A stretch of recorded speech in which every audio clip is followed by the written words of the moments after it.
আপনারা আমাদের অত্যন্ত নিবিড় নজরদারিতে থাকবেন। আপনাদের বিরুদ্ধে অভিযোগ আসবে, বলা যেতে পারে অভিযোগ আসা শুরু করেছে, কিন্তু তা নিয়ে আপনাদের আতঙ্কিত হওয়ার কোনো কারণ নেই।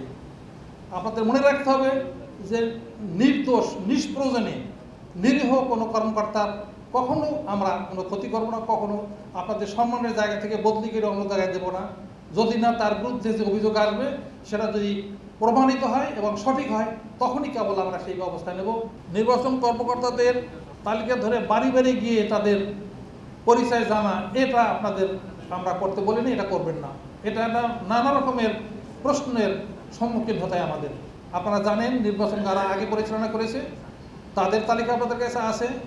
এখন নতুন যদি কেউ থেকে থাকে এসে থাকে তাদের আলাদাভাবে দেখার সেটা এরকম একেবারে পাবলিকলি দেখার কোনো প্রয়োজন নেই।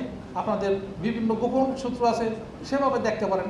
বিনা কারণে কোনো ব্যক্তির নামে হয়রানিমূলক মামলা করা বা গ্রেপ্তার করা যাবে না, এটা আমরা বারবার বলেছি।